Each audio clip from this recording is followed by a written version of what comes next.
Hey everyone, Mark here from Muscle Building Shorts.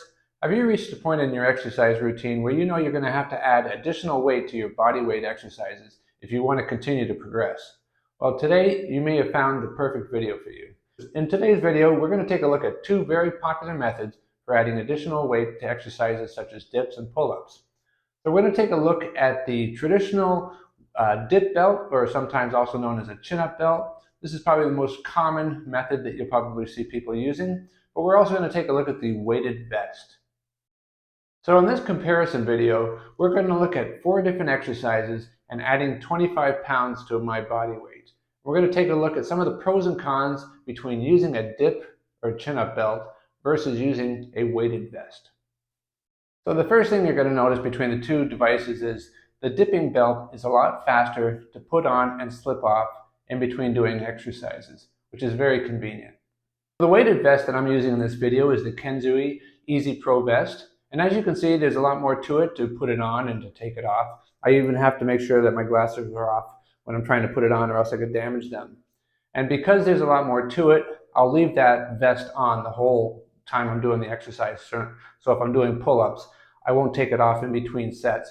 Whereas with the weighted dip belt or the chin-up belt, you can easily slip it on and off. So the first exercise we're going to do is the weighted pull-up.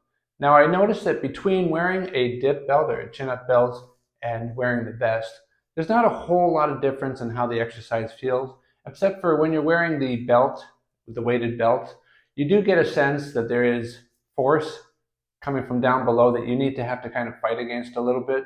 So in other words, your 100% of your strength is not going towards the upper body exercise, which is what a pull-up is, right? You've got a little bit of a strength leak because you're trying to stabilize yourself down there. You don't want the weight plate to be swinging at all.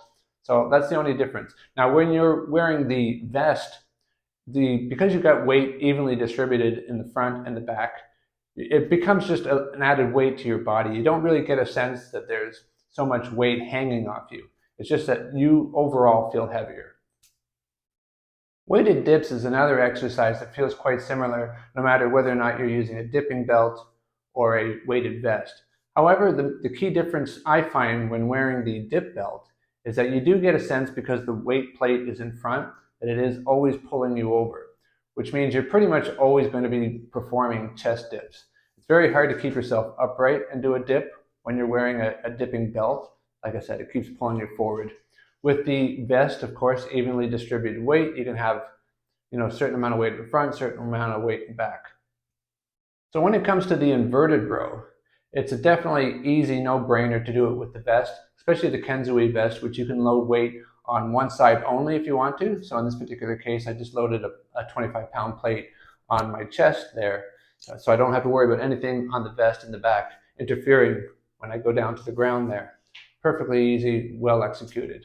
Now, the chin-up or the dip belt, not so much. I mean, I try to get a little bit creative there. I try to really choke up on the chain a bit to have that plate sitting there, but it still slipped, and it's a bit of a disaster. Of course, if you have a good way of doing an inverted row weighted using a chin-up or a dip belt, please leave a comment. I'd love to find out a way to do it.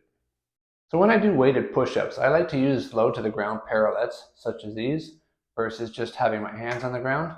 That way I'm just elevated a little bit. And of course, just like with doing the inverted rows, with the Kensui EZ Pro vest, you can load weight on one side only. So in this particular case, obviously I'd put the weight only on the back. So it's perfect. You can do perfectly executed weighted push-ups. Now with the chin-up or the dip belt, you have to get a little bit more creative. I have to use my higher parallettes and have my feet elevated on a bench. Doesn't mean you can't do it. It's just you have to remember that because you're going to have weight hanging off you, you need to be raised up. And it actually works out quite well. So my overall feeling between these two devices is this. If you want to save a bit of money and you're mainly going to be doing dips and pull-ups and chin-ups, the dip belt or the chin-up belt is definitely the way to go. It's the cheaper option. You can find these just about anywhere. Anywhere they sell sporting goods and weight plates and bars and stuff, they usually sell some kind of a chin-up or dip belt, such as this. For those of you who want to do a lot more different variations of bodyweight exercises, I definitely would go for a weighted vest, such as this. I really like this one here. I'm going to do a full review on it in a future video, so you might want to subscribe now so you make sure when that one comes along you can see it. But definitely with the weighted vest, you're not limited to just chin-ups and dips and stuff like that. You can even do hikes, you can do runs with weighted vests. It does take a little bit of time to put it on and off, and they do cost a lot more weighted vests compared to a chin-up belt. But I think in the long run, if you want to do a lot more exercises, having a lot more variables, different variations of exercises, the weighted vest is definitely the way to go. Anyway, I hope you found this video helpful. Thanks for watching Muscle Building Shorts. Bye for now.